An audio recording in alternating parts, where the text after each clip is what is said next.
Bear with me while I get my stuff going here.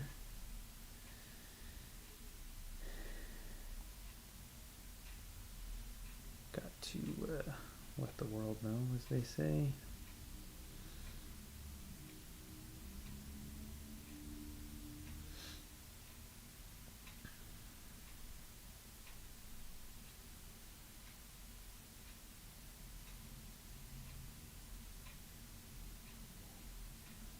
Not banish, vanish. Any Venom or Venom? Any Vanish fans in the audience out there?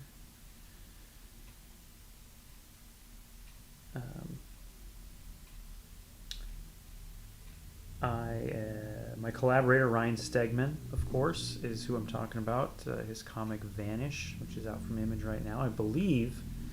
According to him, the last issue is forthcoming in this week, I believe. So I was talking to him earlier, and I was like, what should I draw on the stream tonight? And he says, oh, draw Vanish, or draw a character from Vanish.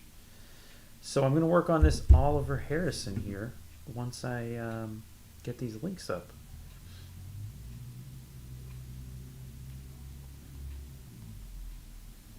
Hello there, Ichthus and Stinkerbuns. Yes, the final issue of Vanish is on the way. So yes, I got it kind of very, very roughed out here. We're going to try some ink tricks here to see how it goes. If I blow it, what could happen? What's the worst that could happen? I guess Ryan could fire me from Schlub. I dare him. For real though, we're just going to play. This one's for fun. I've had quite a day. Don't really want to get into it, but it's been a tough day, and the air quality here in Chicago is complete trash. It is just a haze out there, like some kind of post-apocalyptic movie.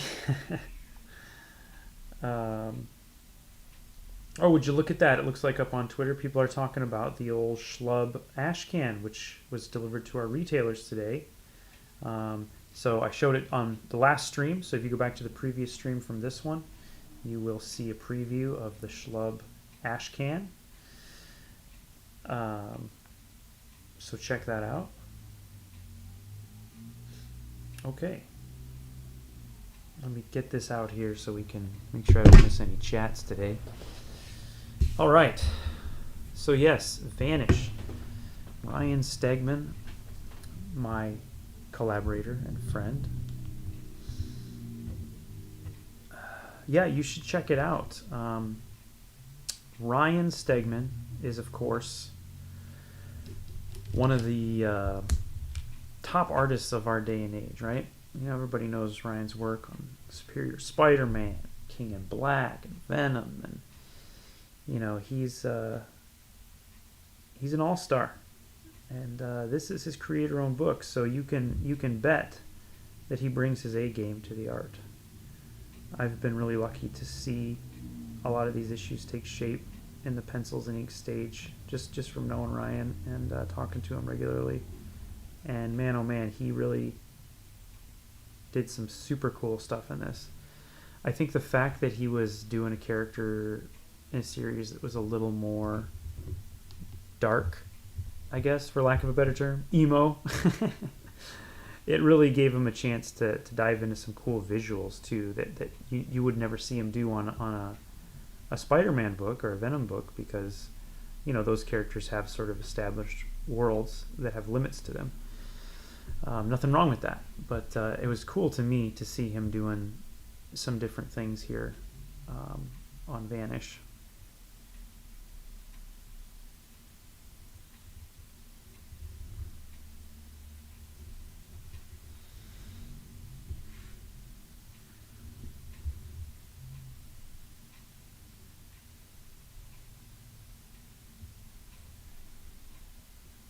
Oh, I got my desk at a different angle now, so I'm not used to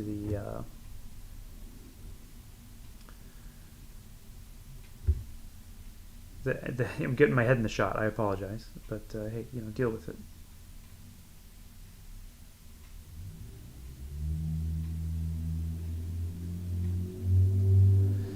So what I'm trying to do here is knock in some of the bigger shapes and outlines, because this is a very, very loose set of pencils here. Even for me, this is pretty loose. And I'm just going to kind of see where I can go with the inks. And so what I like to do is get in some of these shapes and like some of the stuff that's very foreground. And then I'll erase a bunch of this, get rid of these pencils, and then start to work it up in the inks. It's been kind of the way I've been working a lot lately, especially when I'm goofing off and doing something quicker, like a convention sketch or something here on the live stream, and I really enjoy it. I really enjoy it.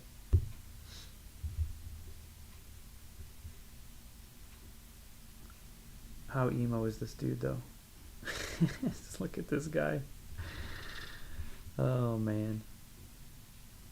You know, it's all good, though. Hey, man, we all love the Crow, right?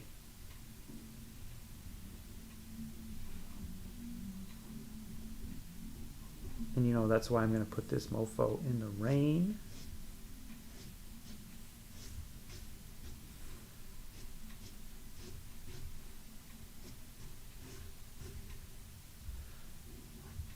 I think we can try some cool stuff here and maybe get a couple cool effects.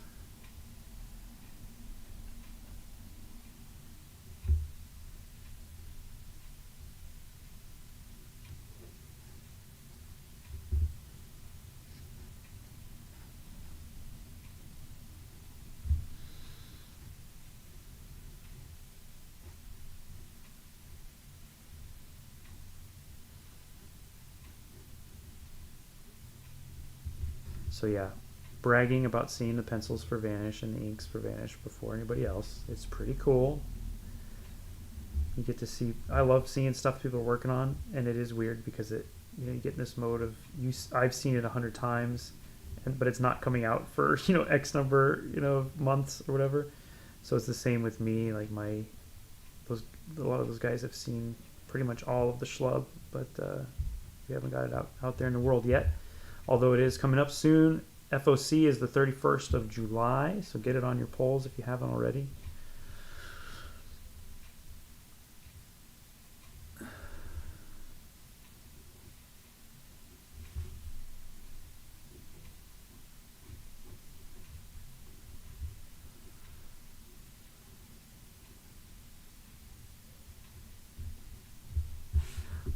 Oliver Harrison. I think Ryan probably already mentioned this. I believe those are his children's names.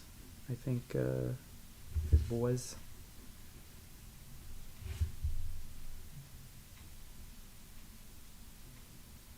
Of course, named after Oliver Platt and Harrison Ford. So those are Ryan Stegman's favorite two actors, and so he named his kids after them. Interesting fact.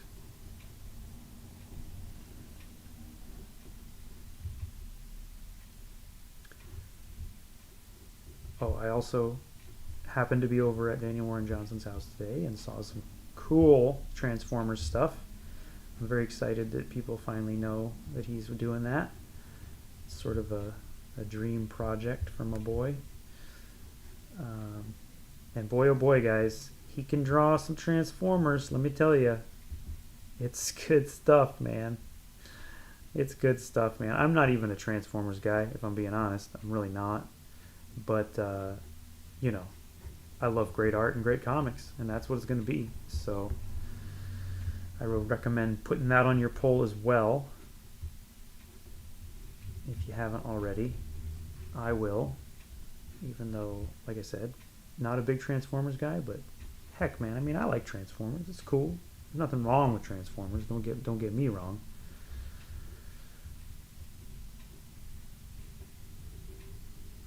We're gonna go with the rain here. So, yeah, Transformers, man. He's oh boy. He showed. I saw this page the other day. Oh, buddy. I don't think I'll spoil anything, but it's so silly because it's not even no one else will probably find this interesting. The drawing that was blowing my mind was there was this scene that was taking place in a rock quarry, and the way he drew this rock quarry was just man, it was so efficient and so textured and so, all those lovely things that we all try to do.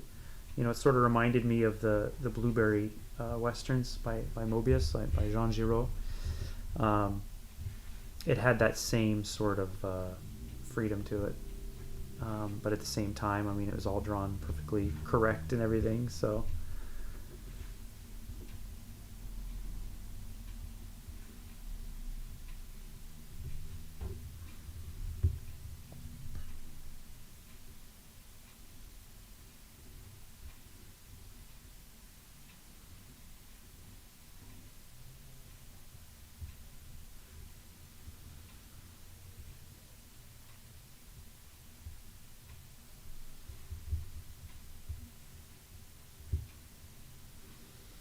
I was going to try to work vanish in here somewhere. The word. I guess I could put the character's name. I think his name's Oliver, right? So I don't know if I should do the character name or just the word vanish. We'll see. Water break.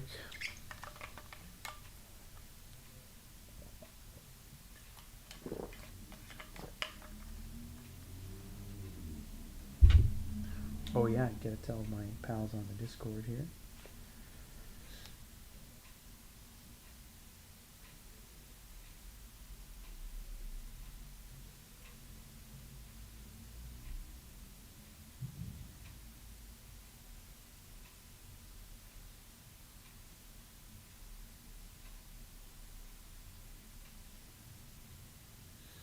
Just letting a couple other people know.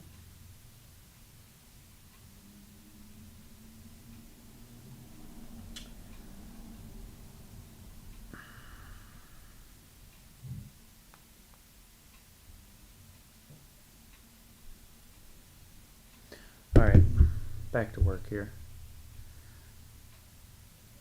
I don't know, guys. We'll see what happens with this one. That's true. There is the Baron Vanish, right? So I will work Oliver in here, either at the top or the bottom. I'm trying to decide where I want it. But you know what? I'm going to do some erasing first. Oh, yeah. Here we go. This is going to be interesting. This is going to be interesting. I'm looking for some happy accidents here, folks. We're going to see what happens. We're going to let the ink take us on a little journey.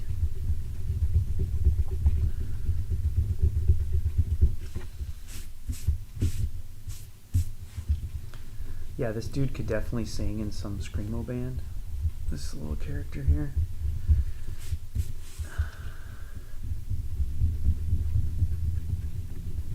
Alright.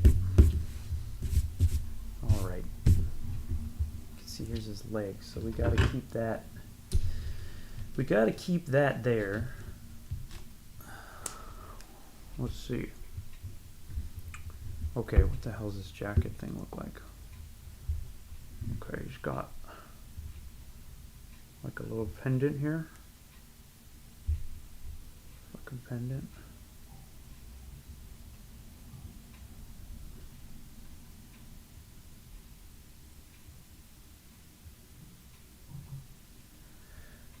Okay.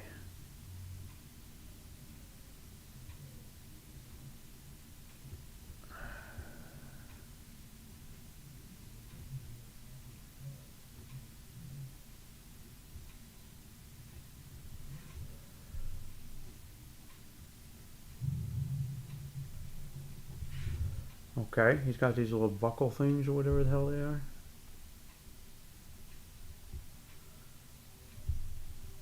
I think, didn't Dan do some covers for this book? I think he did.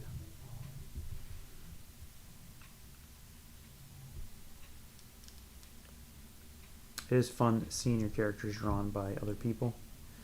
I cannot wait to see some Schlub fan art when that book is out. You guys gotta give me some Schlub fan love.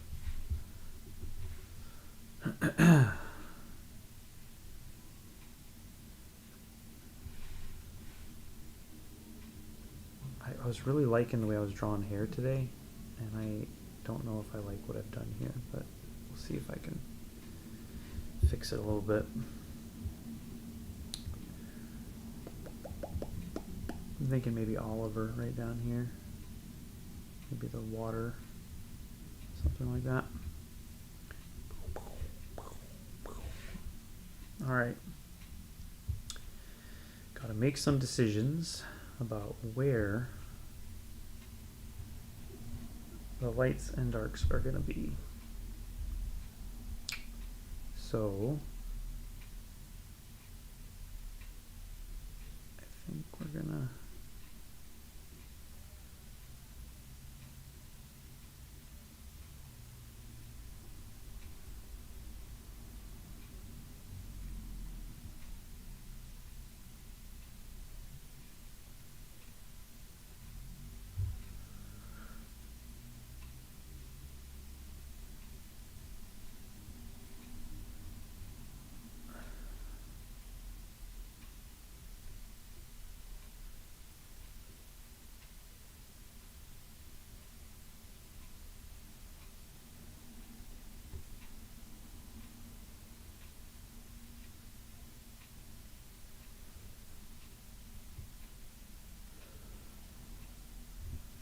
He has eyebrows, right? Yeah, he has eyebrows. Okay.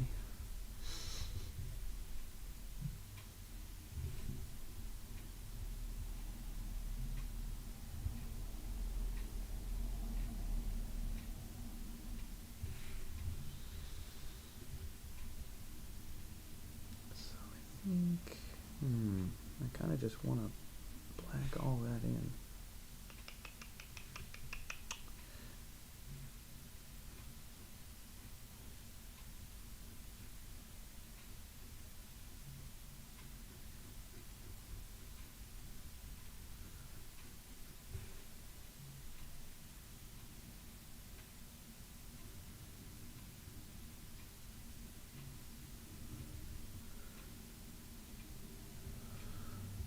All right, it's kind of working, I guess. And let's do something like this here.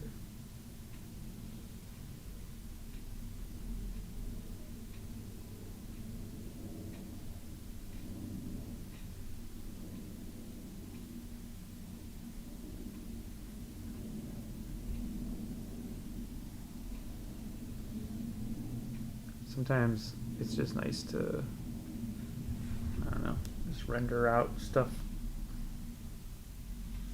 with no real plan.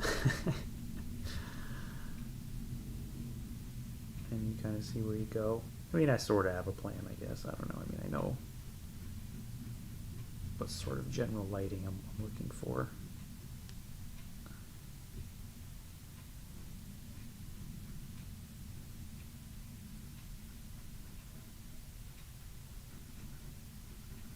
I wish I could listen to music on my stream. I've mentioned that before. I've been bouncing around a lot lately. I've been listening to, still listening to the new Cattle Decapitation record a lot. Really like it. Very cool record. But then I'm also listening to the Brothers Johnson, which is like a funk group. They're amazing. And then I was listening to this band called Pompeia, which is like light rock, I guess. I don't know what you'd call it. It's pretty good. And then some today all day was a lot of Drab Majesty, which not sure if folks are familiar with them, but they are super cool, kind of gothy synth rock, I guess you'd call it.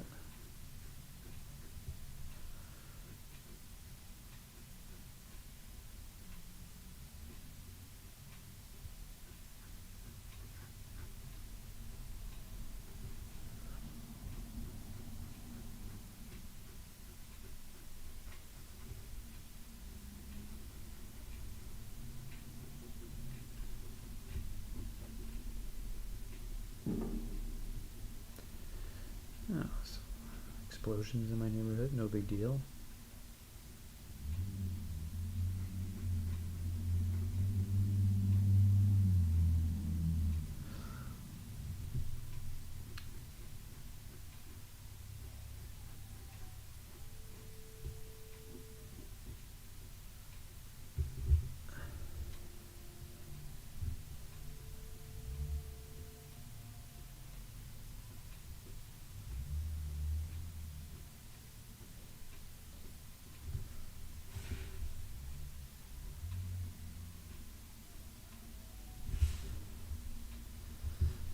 It's not like me to do that, but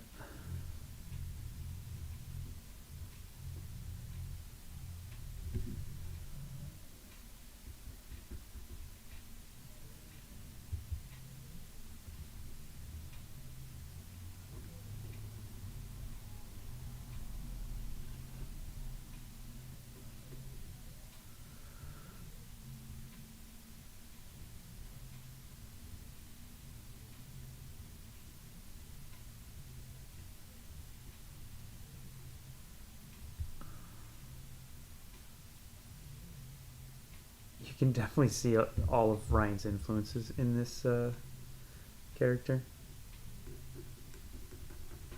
I mean, there's a lot of McFarlane in there. There's a lot of I see some Joe Mad in there. I see some Jim Lee in there for show.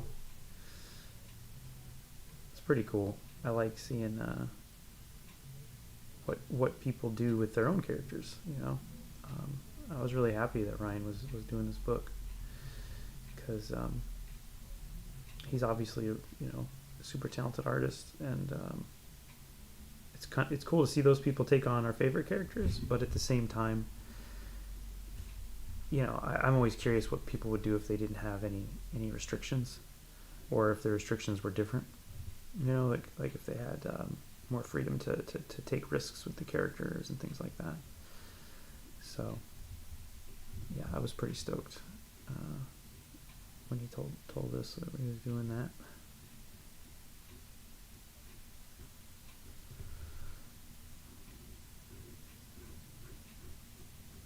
Of course, he is doing some new Marvel stuff, I believe, has been announced. I think he's got a Spider-Man story coming out, which is very cool.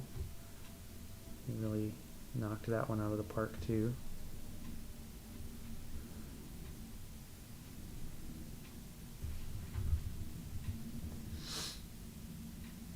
Oh, thank you, Ethan. Very nice of you to say. I'm sort of just, seeing what happens here.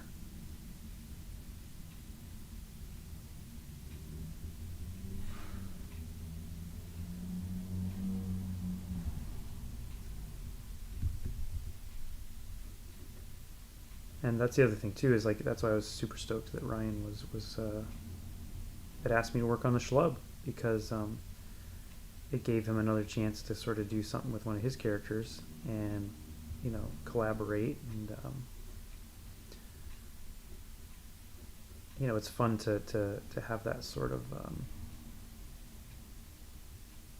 freedom too. I've only done it a couple times, but writing for another artist is actually kind of fun in a lot of ways, because you get to have that thrill of seeing something that's new that you didn't labor over, but it's still kind of yours.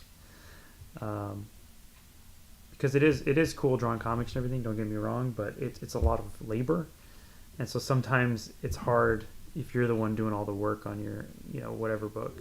Sometimes it's hard to feel that excitement when you see the final thing, as much as if you hand a script to somebody and then they draw something awesome, as happens when Ryan gives me a script, and that's a different kind of thrill.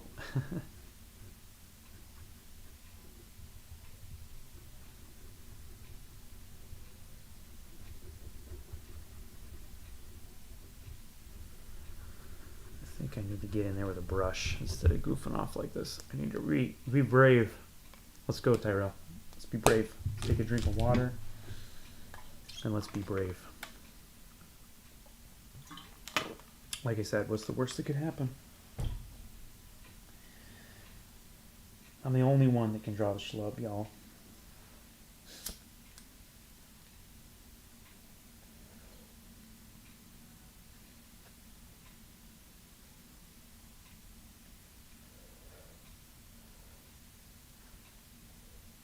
So, anyone who's reading VANISH, what you got to do, since VANISH is ending,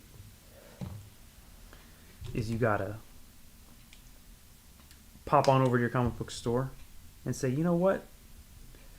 Why don't you just put the Schlub on my pull and we'll call it even, I'm not gonna you're not gonna lose a book from me, Mr. Retailer or Miss Retailer. I'm going to replace the book that is ending with another fantastic title because I love comics. That's what y'all need to do right there for me, please. I guarantee you, if you love comics, you're going to love the Schlub. It's more than 5 of us, I guess, dudes that love comics, making comics, and it's really fun.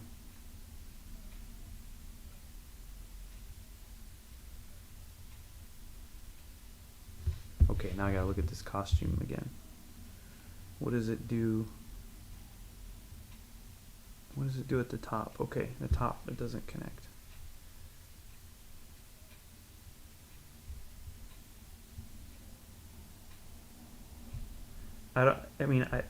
Were they going for a Sergeant Pepper's thing with this jacket?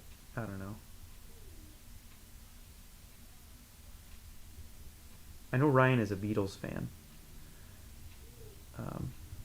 which is why I never mention what I think about the Beatles around him. Just kidding.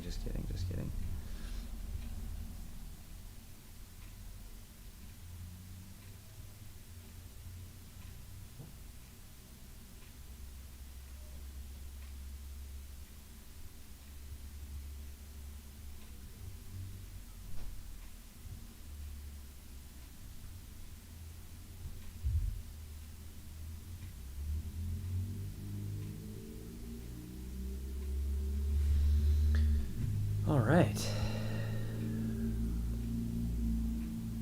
Sometimes it's nice to not really know exactly where you're going. Something I've struggled with in my life is letting go of control. So sometimes if you can do it in your creative process and sort of give yourself a challenge that is also just good for your personal life, that's a good thing. So sometimes I'm trying to be a little more open, when I'm drawing, and have some more freedom in the lines. And maybe they'll translate over to, relaxing a little better outside of work too.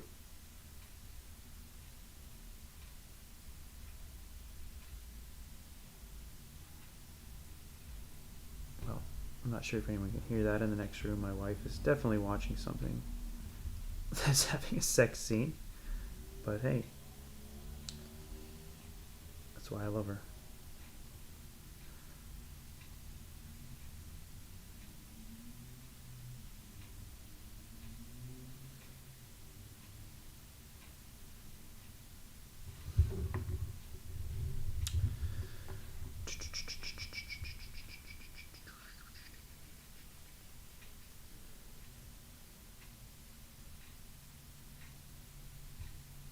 All right.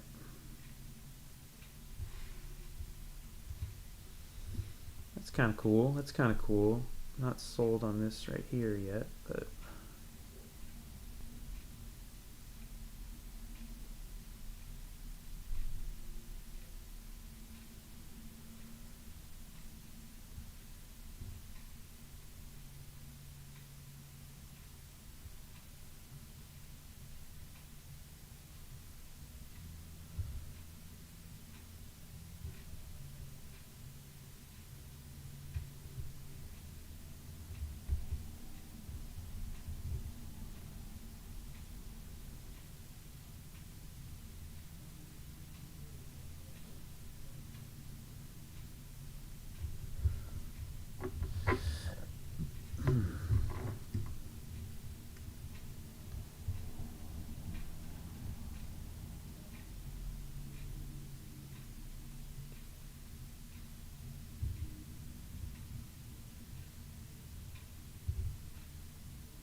we're just guessing over here. We're just guessing.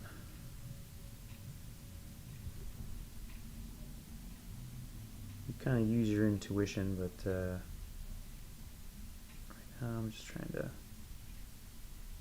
see where it needs to be. You kind of, I don't know, for me, some people always talk about like having a picture in their head of what they're drawing or something like that. And I don't know what the hell they're talking about. Honestly, I don't know. I feel, for me, it's a lot more of a conversation between my brain and my hand and my eyes, kind of lots of back and forth between them all, trying to, make a mark, kind of look at the mark, and then the brain sort of trying to say, okay, let's try to make another mark. And then you kind of see how that goes. I'll have an idea maybe of like a concept, like, oh, I want something contrasty in the rain, and he's like in a crouched pose, right? Like something like that. Or, oh, I want it to be a high angle or a low angle or whatever. Maybe. But it's not like there's an image of that exact thing in my head. And I guess everyone's different. Maybe that is the way it is for some people, but sometimes when people tell me that and they say, I just got to get it onto the paper, I'm like, I don't believe you. I don't believe you. I don't think you actually have the whole image in your head. But again, what do I know? You don't know what other people are thinking, of course. I can't understand it because I can't do it. For me, it's a much more like, let's figure it out by doing it kind of a deal. And that's sort of where I figure it out.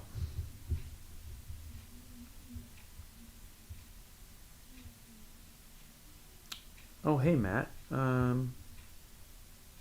That's an interesting question. Saw you at Heroes. Awesome. Thank you for saying hi and, stopping by, or if I stop by your table, maybe we both stop by each other's tables. I did a lot of walking around eventually at the show. Dude, so I had a really good time at Heroes. It is a show I've been wanting to do for a long time. And I talked a little bit about it on my last stream too.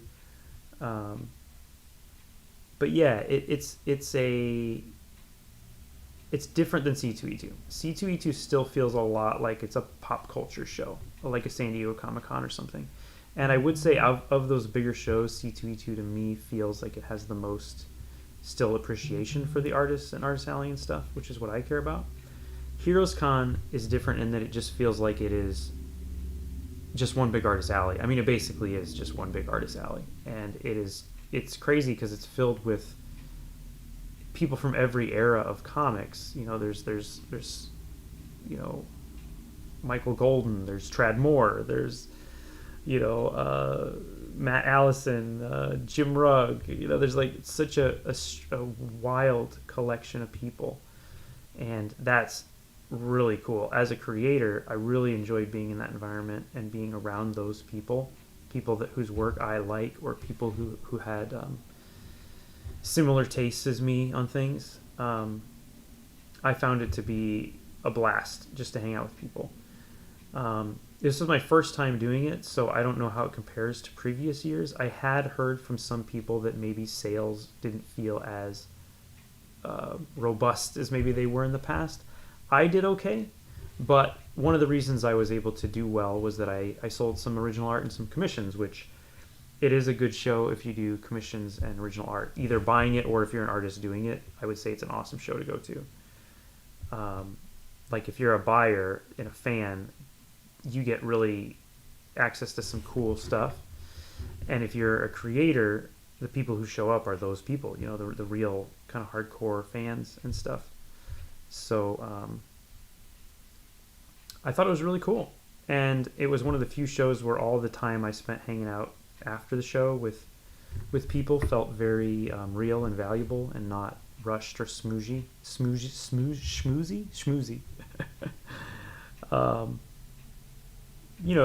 I could be I was at a barbecue and I'm sitting there, I'm talking to my friend Derek Jones, who's awesome, and I'm talking to Steve Oliff and Xander Cannon, and I'm like, whoa, this is crazy. Steve Oliff and Xander Cannon, of course, very well established. Oliff's so old school and awesome. And then, Logan Faber's hanging out and talking to us. And it's like, man, it's just such a eclectic but specific to comics mix of people, which is kind of weird. So yeah, I would say Heroes is cool. I would definitely like to do it again. Like I said, I did hear from some people that they weren't as happy with how it was this year, but, I don't know. I think you never know with shows. One person's experience is different from another's, but I would like to do it again. Whether that'll be next year or the year after, I don't know. I have a feeling maybe it might be next year. We'll see. because with Schlub out, I would really like to do some more shows this next year. But I do not have any planned yet, so can't tell anybody anything yet. So I hope that answers your question, Matt. It's a cool show. Cool show. Had a lot of fun.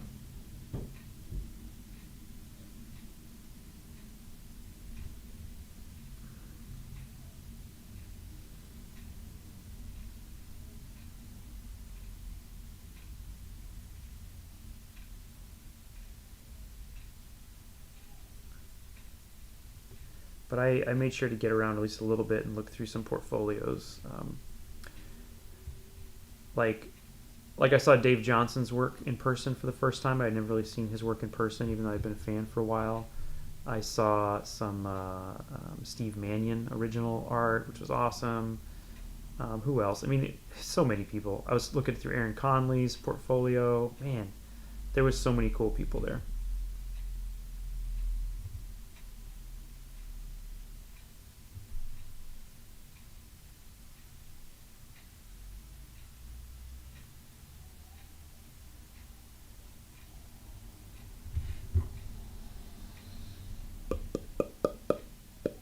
Fairies or demons?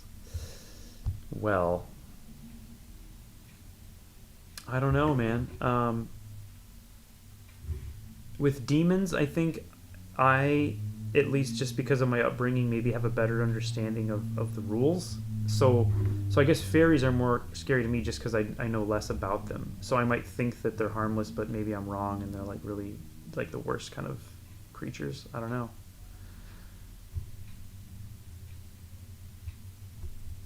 I've never really been into that. My daughter, on the other hand, is all about fairies and unicorns and all that kind of stuff. So I am learning a little bit, but it's all from modern day kids shows. So it's suspicious. I don't know if that's really going to be great information about fairies.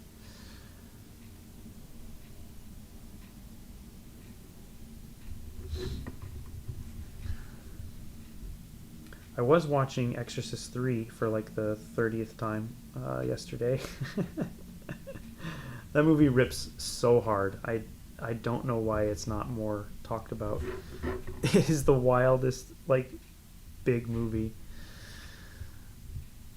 Well, both are scary. You're right, Brian. You're right, buddy. They could be the same thing even, I don't know. Fairies.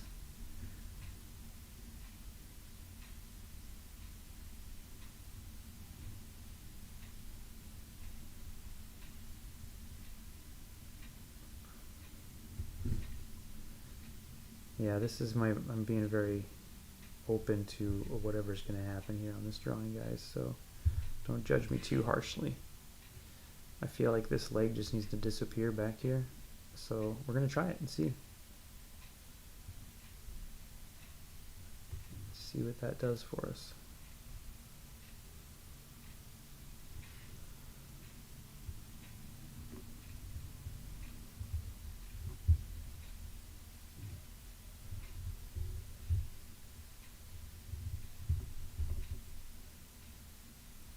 Now, if you were going to ask me about aliens or something, then, I might have more to say.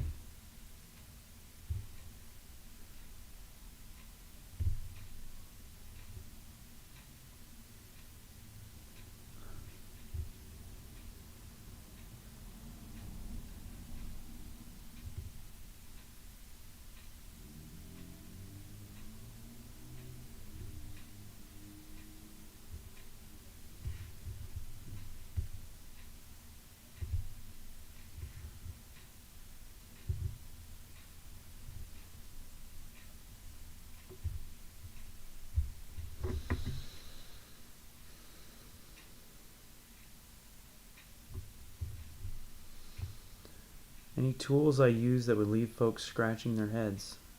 Maybe me scratching my head? Am I in the camera shot again here? Here, let me show you some of the weird stuff I use fairly regularly.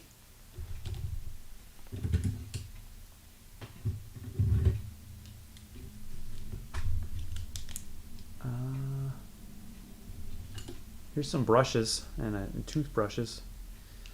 This one I use for black and this one I use for red, obviously. Toothbrushes are great. I've been doing, I mean, I usually do a lot of more like fine stuff, but then lately I've been doing a little more of the kind of floppa-ploppas, you know, those kind of dudes. And these two are great. This one I use a lot when I'm like dry brushing. I might even try it on this, like white out over stuff, like to pull tone back in. Or wet ink, sometimes I'll pull it down, which is like a really soft brush. It's like it's my Bob Ross brush. So, and then this one is a brush that I just kind of attacked with some scissors. And so sometimes you can put ink in it and get cool little swirlies with it. Or it's actually really good for really super fine. I can almost make it look like, you know, like airbrush, if you can believe it or not. So we'll see. I don't know if I'll be using that on this one, but those are some weird ones. And then we'll see if anybody knows about this. As a real comic book maker, I have many times made my own comics and folded them myself. So I have a couple bone folders here. If you've never had a bone folder, it is like the most wonderful, comforting thing in the world, man. They're made out of ivory usually, or you can get non-ivory ones these days for multiple reasons, obvious reasons. But if you can, I do have this. This is an ivory one, and it's oh, buddy. So you use it to fold your creases down. Not a lot of people see those because most mainstream folks that do superhero stuff, like a lot of people probably watching this, are into, you know, don't really do that kind of thing. What else? Oh, and here we go. I have a like a calligraphy pen, which is kind of cool for drawing different kinds of marks, but also for doing like windows on little buildings and stuff. This one's kind of gray. I don't know if I like that one. But those are, I guess those aren't all that weird, but those are some of the things. And then I have a parallel pen as well, which is probably dead now. I haven't used it in ages, but it's the same idea as a calligraphy pen. I actually want to show if this works or not. Let's see here. But I don't know if any of these are that uncommon, honestly. Yeah, I haven't used this in so long. Oh, here we go. These are cool. I was talking to my friend Jason Howard, and he drew like a whole comic, or he inked a whole comic with one of these. I was like, it's pretty wild. Anyway, this one's pretty dead. I need to get a new one. But yeah, lots of like little, you know, grabbing like little pieces of paper or little edges of brushes to do like little effects. That's always fun. That's always really fun. I don't need this iPad here anymore, I don't think, for this silly costume. All right.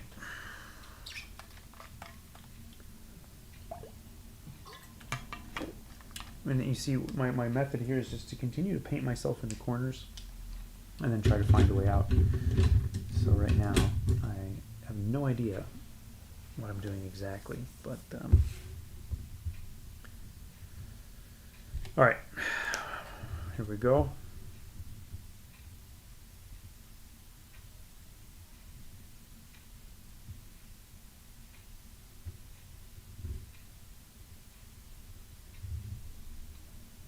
Not at all, dude. I'm here to have fun. Brian, it's been a rough day, buddy, and I'm enjoying myself. This is all fun. So if I can goof off a little bit, that is fine with me. There's no agenda here.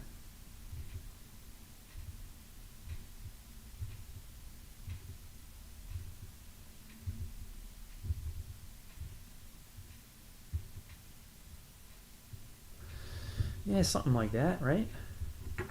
And maybe Oliver. Oh, dude, should I not? I shouldn't.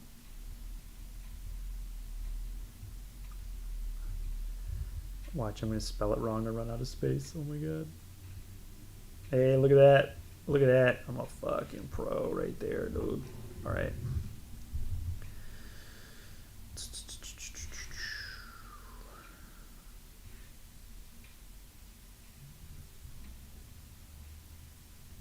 All right. Now this rain.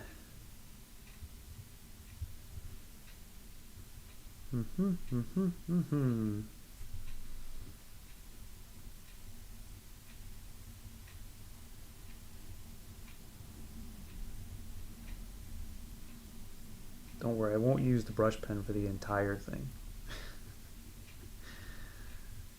I have been known to, but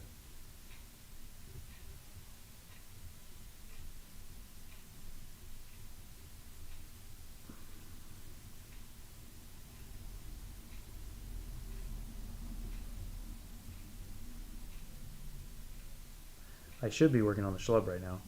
But I think Ryan will forgive me since I'm drawing his other character.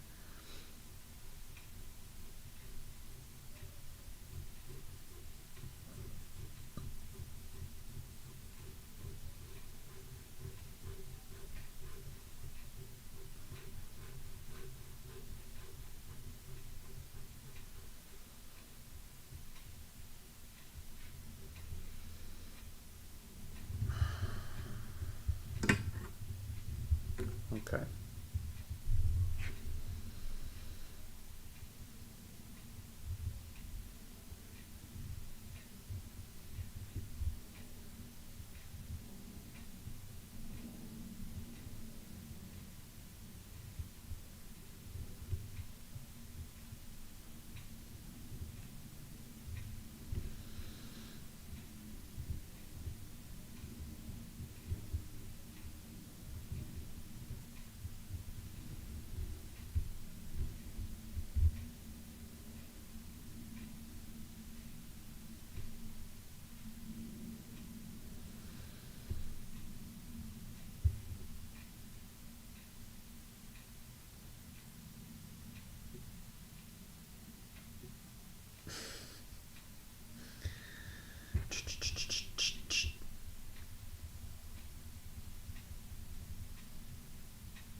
So yeah, let's just go for it.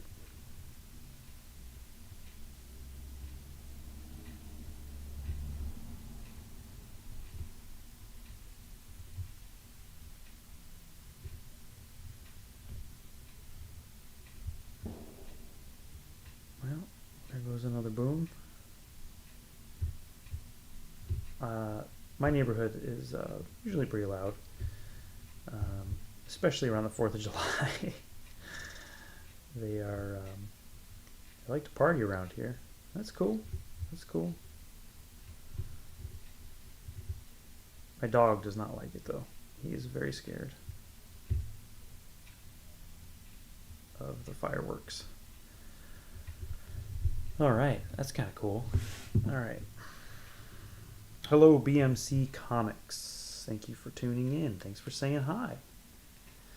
I appreciate everybody hanging out with me while I draw Oliver from VANISH, the Ryan Stegman, Donny Cates comic that is on its final issue. So it was a little request by Ryan Stegman that I draw this character, and I said, well, I didn't say sure. I didn't say anything because I didn't want to make any promises I couldn't keep. But here I am. I am drawing it. So.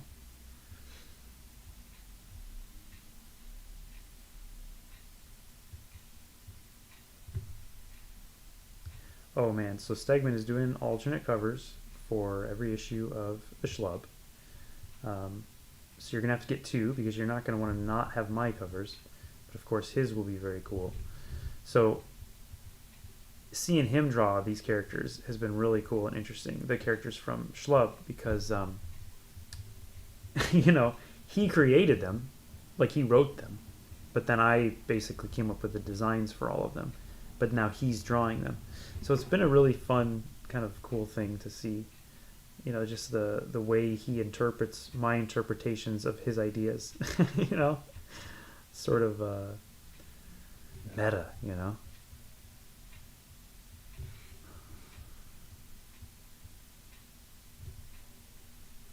Maybe even getting a little too tight right there. I'm gonna loosen back up.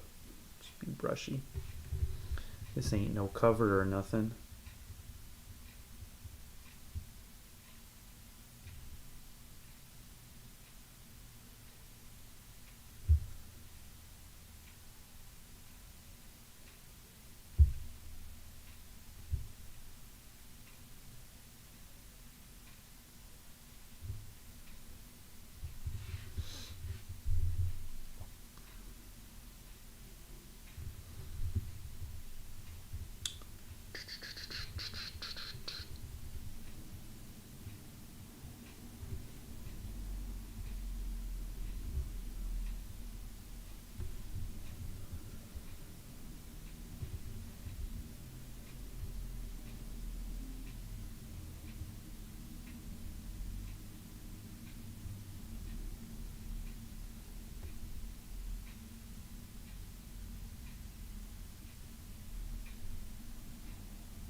That's not really the way water drips, but fuck it.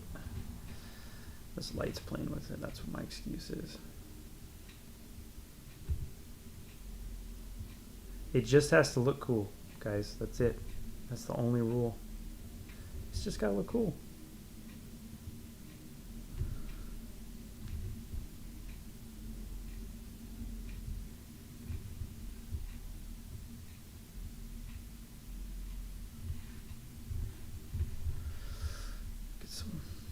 Get some water down here too. I'm gonna definitely be working some white back into this sumbitch.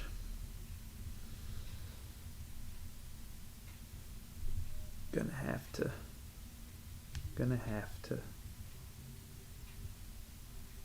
Oh yeah, there we go. I like that. Okay.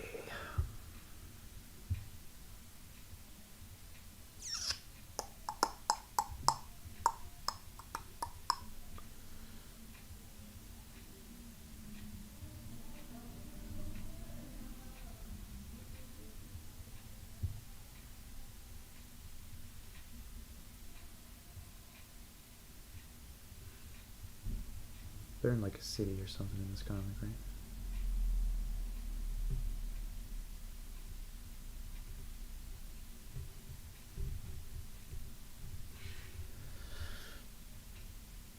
Hey, what's up, Manny?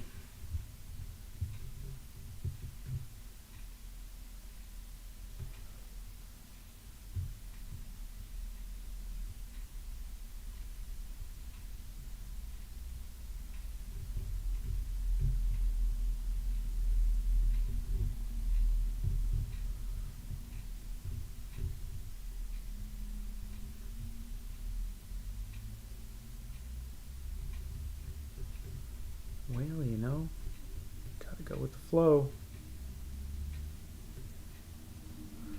Gotta go with the flow.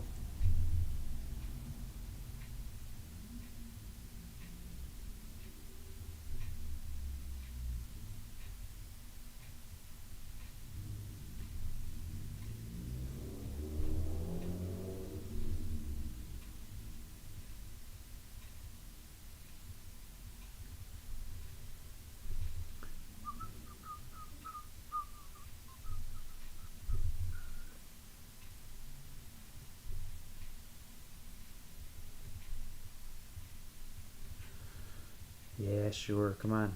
Come on. There we go.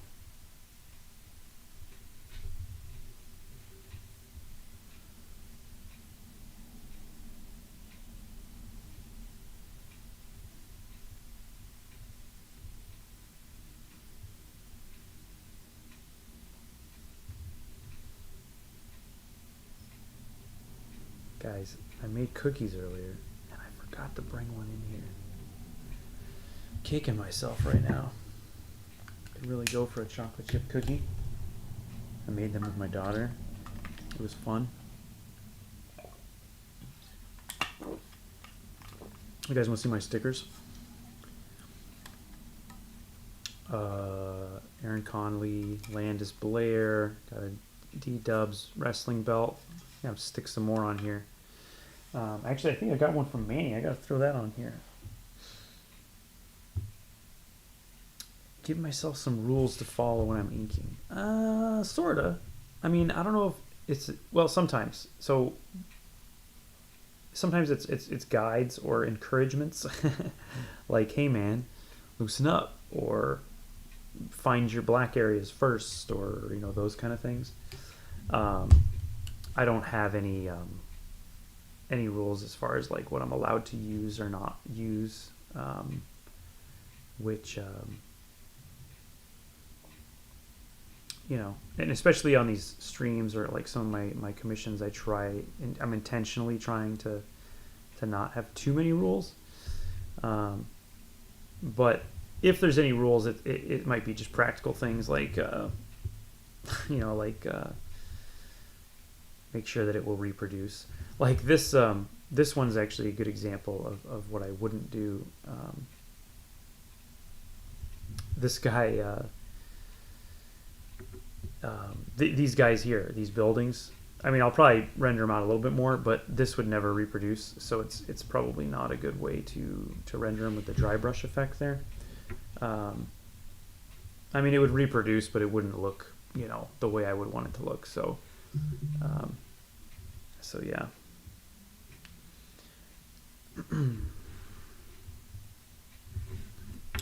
But yeah, I mean, sometimes it's nice to limit your tools a little bit, I guess. If you're trying to finish a book, I guess that is one thing I'll say.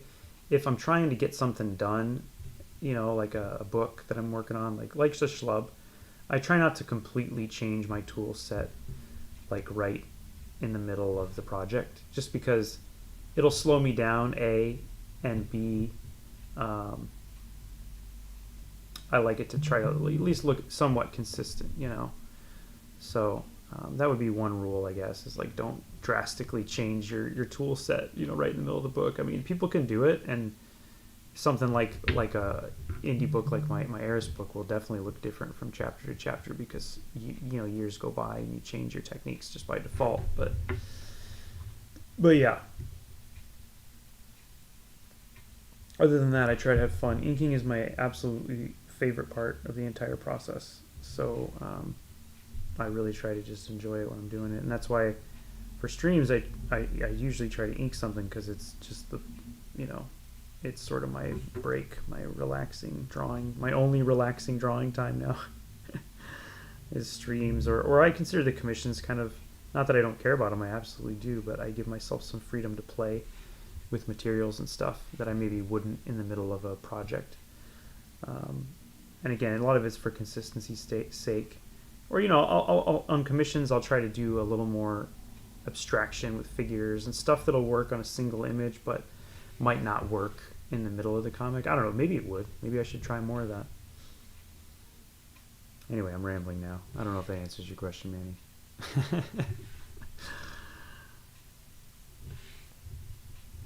Okay, so I got to make a couple calls on these buildings, and then we'll bring some white in here and see if we can pop it a little bit. I don't love what I'm doing here, but maybe if I work some rain back in here, it'll help fix it.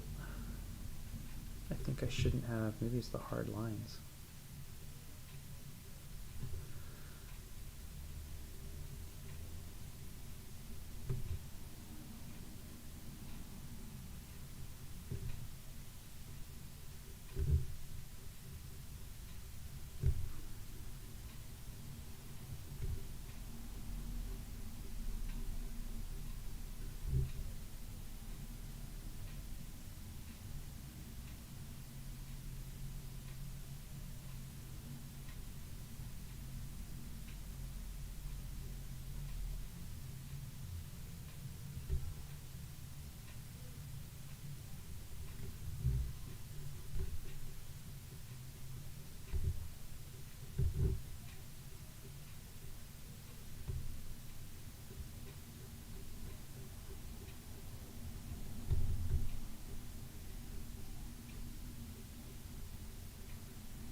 yeah, no problem, dude.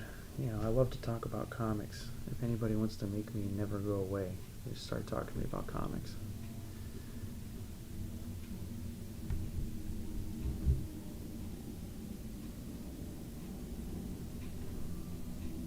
Now this sort of blur effect I'm going for here is actually, I'm kind of liking that actually. That's kind of neat. See, you know, sometimes you find stuff that works when you just try different things, but it's hard to do that when you're trying to, you know, translate the script and be on time and all that, you know. So it's you got to actually make time to experiment. You know, you got to put it in the schedule, because I think if you don't, and you see this a lot, honestly, in mainstream comic art, you know, I think people get sort of comfortable and in a rut, and then the work, I really do believe, suffers for it.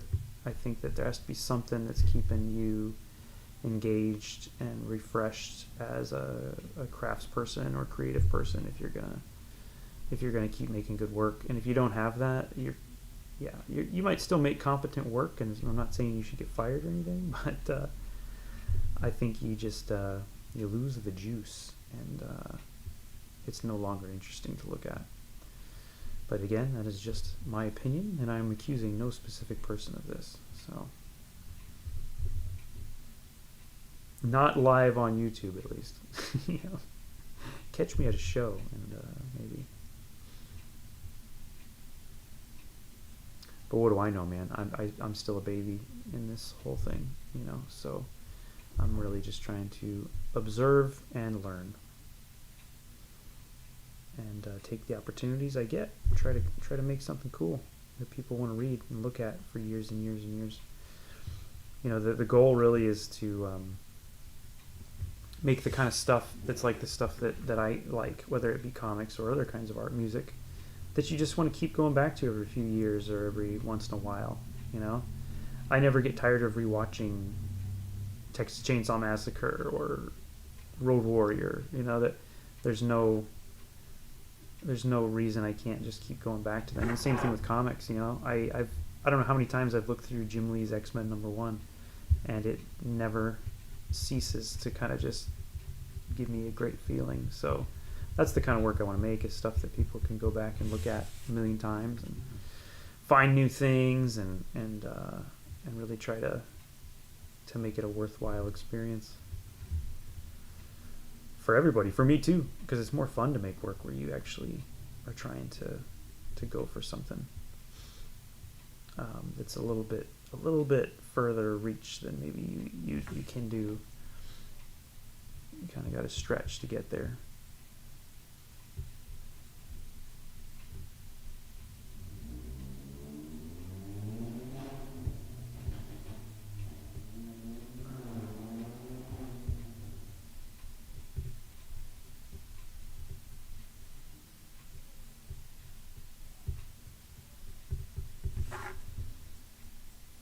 Oh, I'm not happy with this pen right now. What's the deal?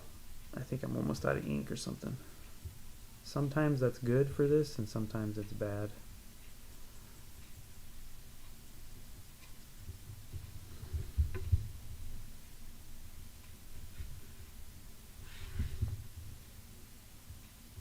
All right. Almost. Blur this up here.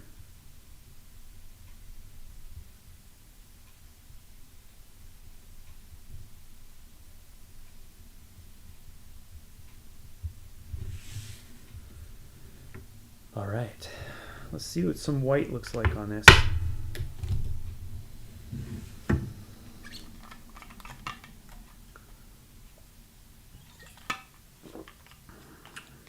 How do I want to do these?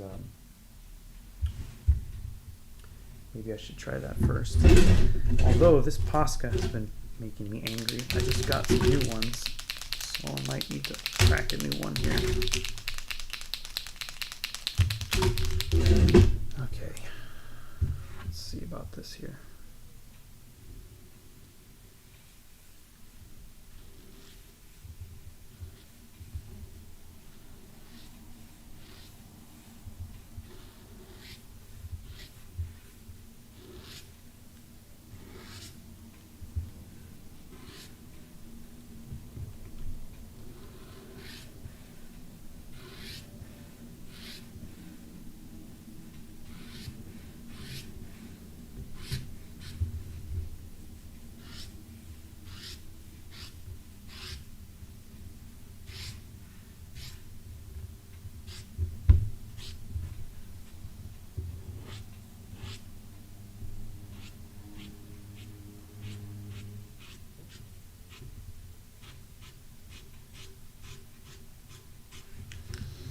Something like that. Something like that. What do you think, guys? Yeah, I think that works. Let's get some real brush going here. My little whiteout brush. This whiteout is hopefully not. It was a little thick earlier. I don't know. I'll try not to get up from the stream 2 times.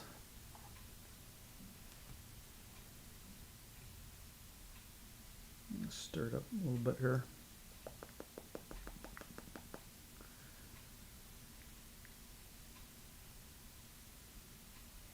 I'm using, this is what the hell do they call this? Pro White, Dollar Rowney Pro White. This is my preferred stuff. This is the good stuff. Goes down real smooth usually. Can be thinned out if you need it to be, but it also covers really well if you don't get it too thin. It is my white medium of choice.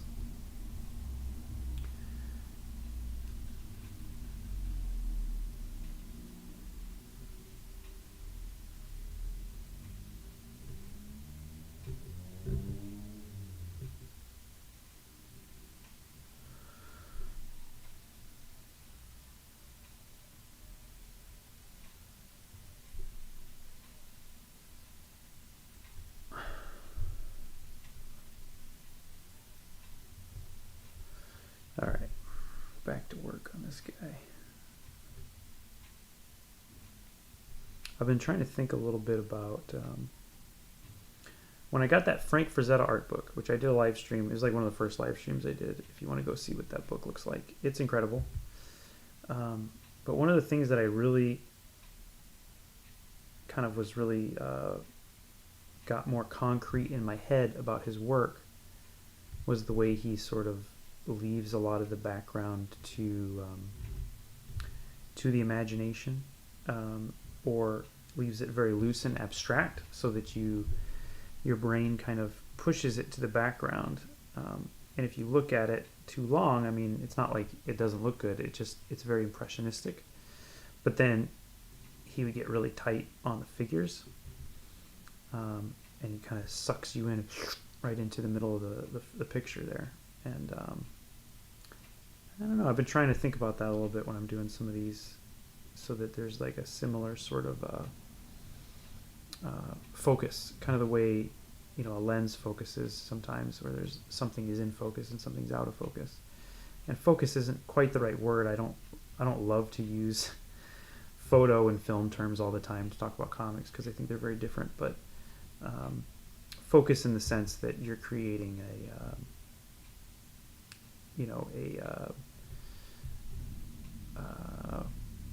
a point for people to focus on. It didn't describe that very well.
But even the best white here is sometimes doesn't quite do exactly what you want it to do all the time, but it's doing a good enough job. It's doing a good enough job.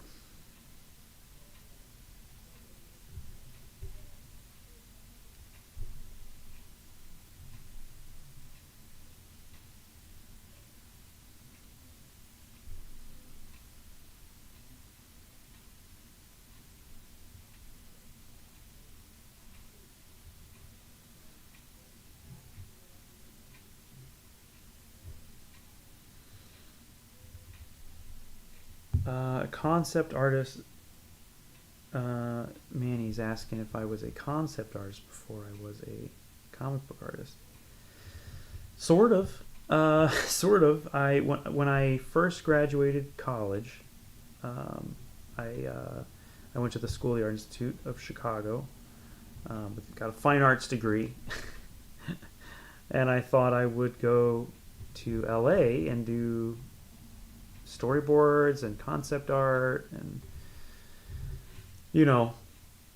movie stuff and TV stuff, and so that was sort of my plan.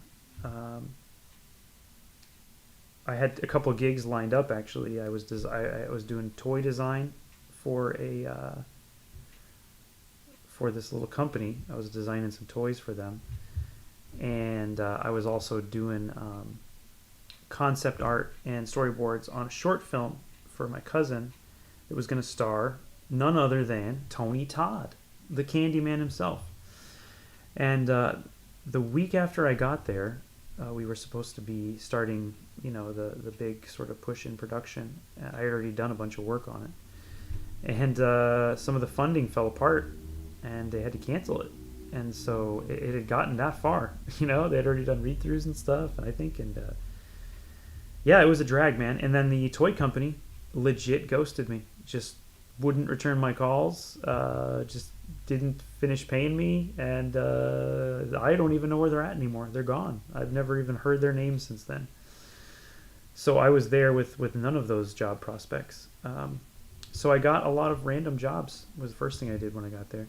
This is a roundabout way to say that eventually I did do some other concept art for some TV show stuff, and I did work in some animation stuff. But after, I was only in LA for maybe 2.5 years, and it just wasn't vibing for me in general. I was definitely having fun, so I kind of stopped doing the concept art stuff, and I moved back to Chicago because I was also not making comics as much there, and I kind of, even though I wanted to have like a job doing art and stuff, I still wanted to make comics. And when I was there, I wasn't making comics, and so I came back to Chicago and took a job at the old school I used to work at, and I worked on my comics on the side, and I was happier actually, even though I wasn't doing art full time. I was happier in some ways. That got old though. I mean, and then I quit, and now here I am.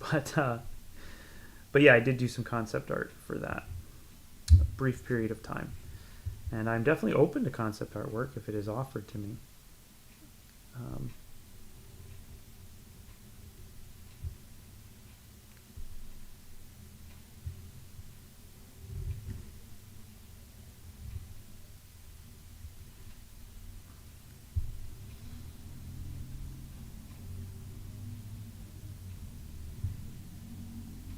But yeah, when I was in LA, man, I worked so many different gigs. And so, yeah, I would be doing animation sometimes. So at one point in time, my schedule was pretty much Monday through Friday. I would go in to work at Starbucks at like 5 or 6 in the morning, whatever it was, too effing early, and I would get done there around noon. I would eat lunch and maybe take a nap in my car, and then I would go to Art Center College of Design, where I worked in their AV department, and worked there from like 2 to 10 or 11. And then I would get some food, usually some food at work, and then I would go to the animator's house, and I would animate from like midnight to 2 or 3 at least, and then depending on how much work was there, and then I would go nap and then go back to Starbucks. And then on the weekends I did AV AV delivery for like an AV rental company. So we deliver stuff to, I don't know, college sororities and to restaurants for Super Bowl Sunday and all that kind of stuff. And then between all that stuff, I would get random gigs. Like I did some concept art for a TV show that was about like Greek monsters and gods and stuff that I don't even know if it ever aired.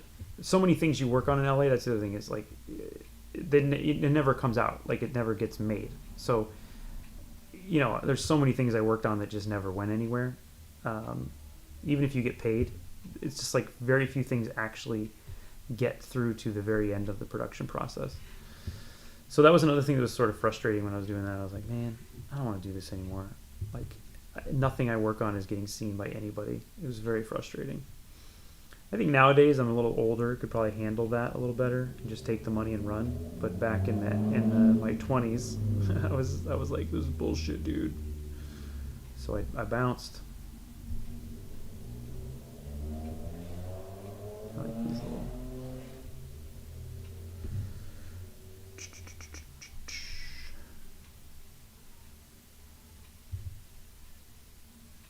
And the animator I worked for, I don't know why this should be a secret. I worked for Eric Goldberg, who was he works at Disney. A lot of people. One of his best known things is he is the primary animator on the Genie and Aladdin, but he also directed some of the later Disney movies like Pocahontas. I think he co-directed, and maybe that Frog Prince one. Really good dude, and had a lot of fun working with him. Really nice guy. He taught me a whole lot in the short time that I knew him, and he's a legend.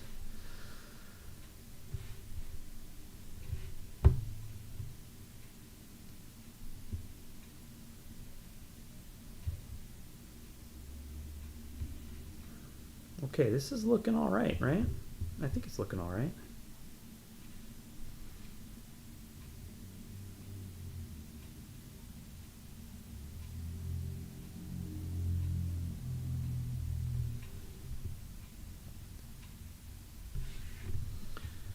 Okay, the only thing I'm not liking is this little shape right here. I don't know what I was thinking with that. I don't think it's necessary. Just gonna take it out. Just clean that up a little bit. That's a little better.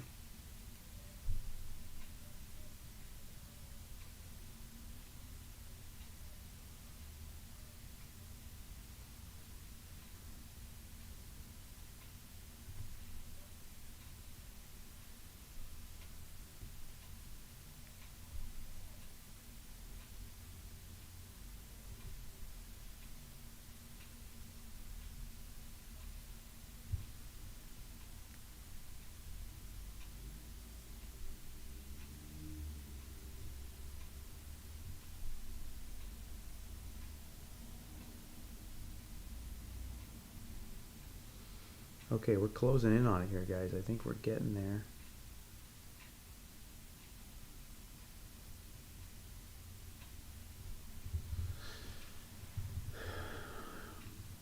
Okay, I did want to do some white down here. Yeah. Thanks, Manny. Good question, too, pal. I know sometimes I'm just rambling on here, but hey, that's what we're all here for, right? Let's talk. Let's hang out.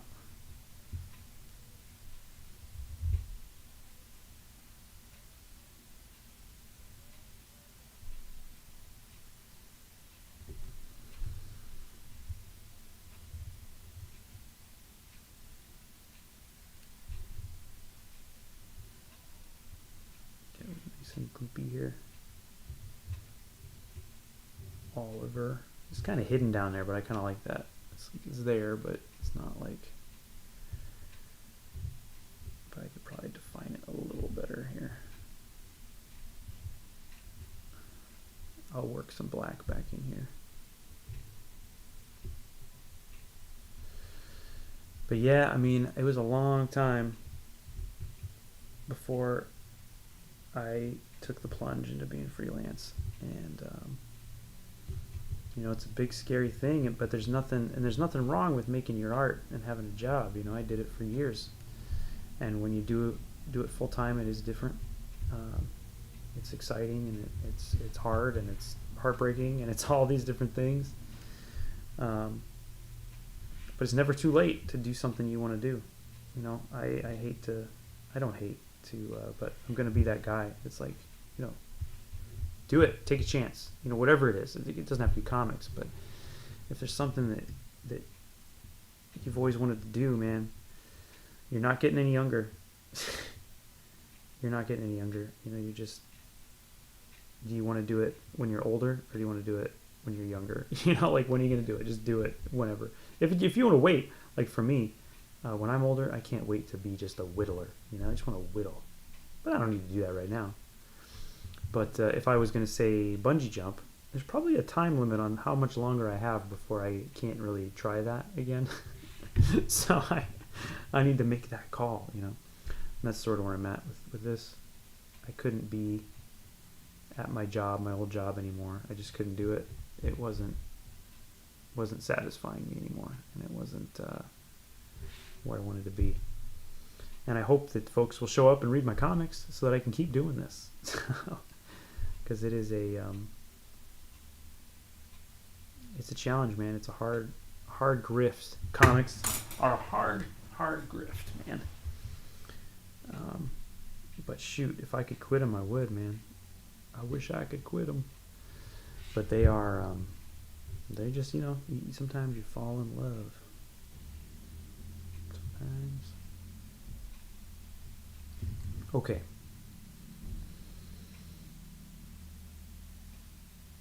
Okay. So we're pretty much there. I'm just going to clean this up real quick, folks. Bear with me. I am going to wash my brush. I'll be right back to finish this.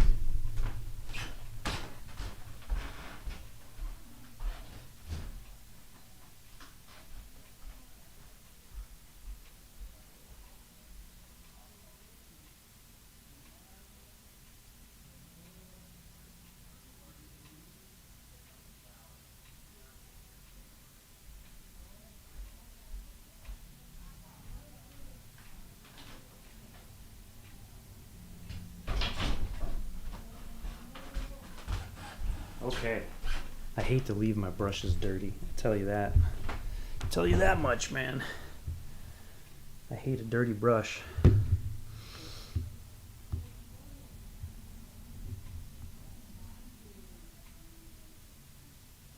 Yeah, man, mini comics are a great thing, man.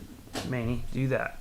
Mini comics are like, if anybody wants to get into comics in any capacity, you really need to be doing mini comics. Like, that's, you learn so much and you actually finish it, and that's the important thing. I am so sick of seeing people try to do some giant graphic novel for their very first thing. It's just like, it kills me, you know. I'm like, what are you thinking, man? You're not going to do a 400-page book if you've never done anything before. Like, it's just not going to happen. And I'm not trying to be mean when I tell people that. I'm like, save yourself now, you know. Like, do minis and get them done and put them out there, and just, like, you know, get that endorphin flow of like selling your work to people. And then, you know, the more you can figure out how to do that, the longer and longer the books can get, and you'll be more and more proficient at it. That's my advice. Like, I didn't do a long comic until I had been doing comics for, shoot, man, a long time before I ever did anything that was more than 30 pages.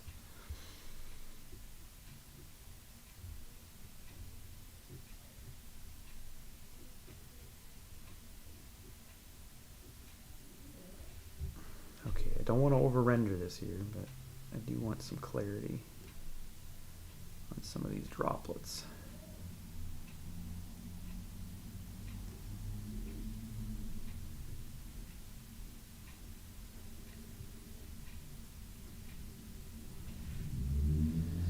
Yeah, there we go, there we go. A little bit of that action.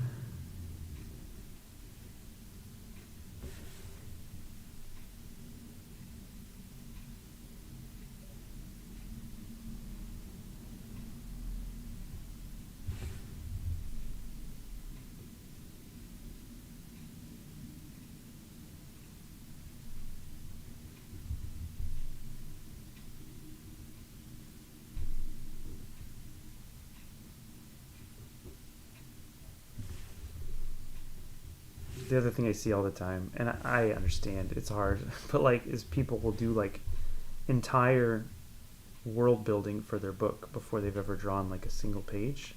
And it's like, world building is fun and I love doing it, but it ain't drawing comics. It ain't making the actual story. And if you're not going to do that, all the world building in the world is useless, right? So my other advice would be just start, like do some designs, sure, but just start making it, and you'll figure it out as you go as far as like what everything else needs to look like. And then the things that don't matter, you won't waste your time with if they're not like part of the story.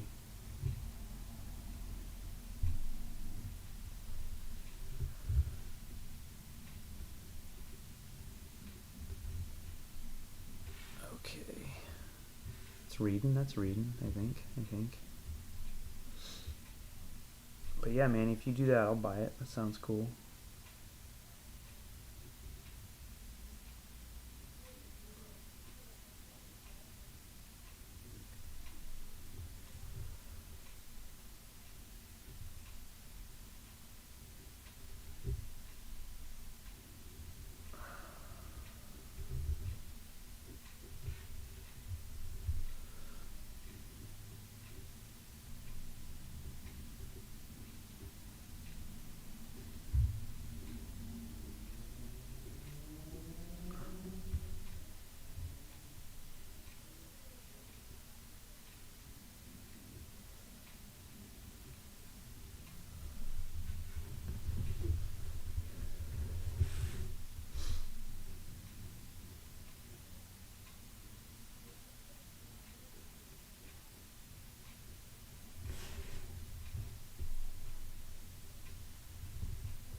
It's that works. Sure, right?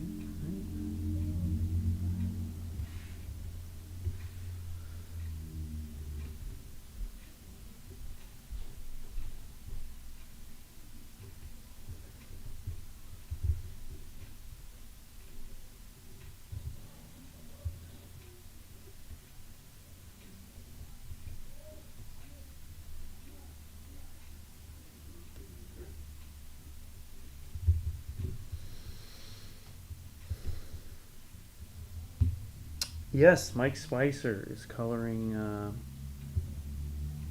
Oh yeah, and do those halftones, man. Those are fun.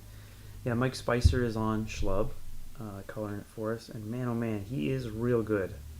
Like I always, obviously, was aware of his work because he's worked with Dan, and I'm friends with Dan. But and I always liked what he's doing. He's always doing great work over Dan's stuff. But then when he did Beta Ray Bill with Dan, and then do a power bomb, especially in Beta Ray Bill is where I noticed it first. There was something that changed, and there was something about his color choices. They got a little more, I don't know, like they had a little more pop. Maybe it was something about value. I don't know. I could probably figure it out if I looked at it or just asked Mike. But he was always good. But there was something about Beta Ray Bill that just really made that book sing. Like I feel like he's a huge part of what works about that comic. And then of course he brought that same energy to Powerbomb, and that's what I was just like, man, if we could get Mike, that would be so great, And we did, and he's doing awesome, man. I mean, he's doing great. It's awesome. I love it. His work is looking great on mine, and it's a really cool to see, because I had never been colored by him before, and so this has been a lot of fun for me to go from just kind of appreciating his work, seeing it on other people, and then seeing it on my stuff has been really, really fun. So Mike is very good.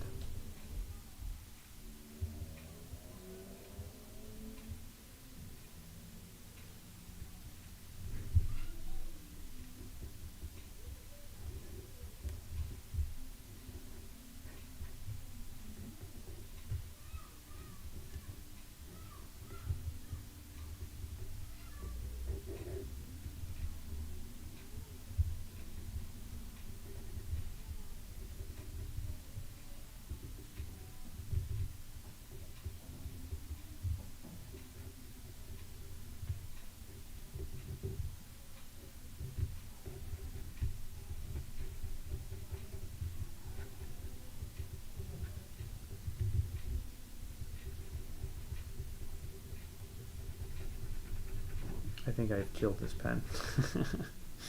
This was my A pen. I've got my A pen, my B pen, and my C pen here. I use a little tape to kind of keep the different ones separate that are like more or less used. So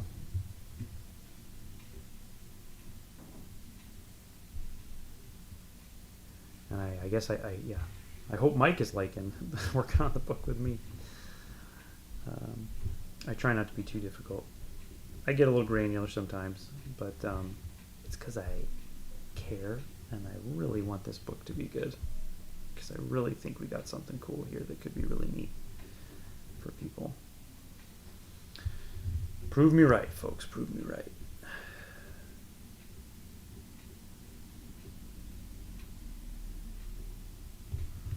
Okay. Are we happy? Are we happy with this? I think we're pretty happy with this.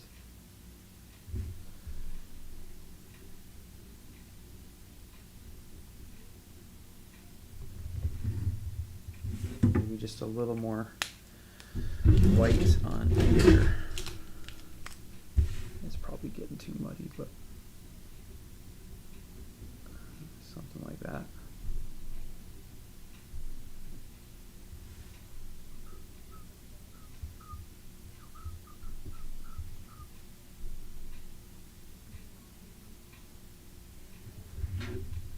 Okay. Okay. I need to pull the plug here at some point. Let me just one or two more things. Just one or two more things. That's my problem.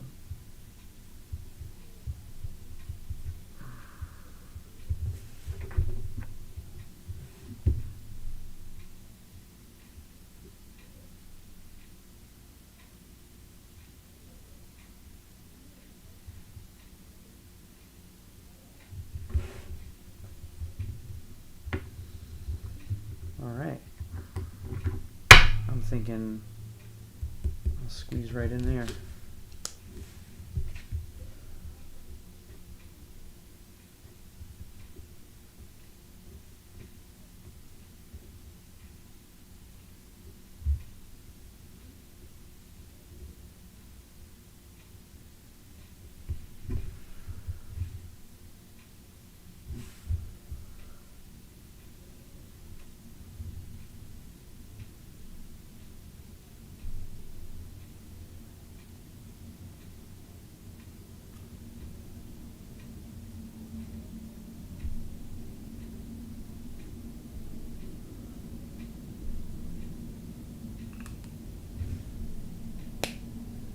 Okay, folks, I think we've done it.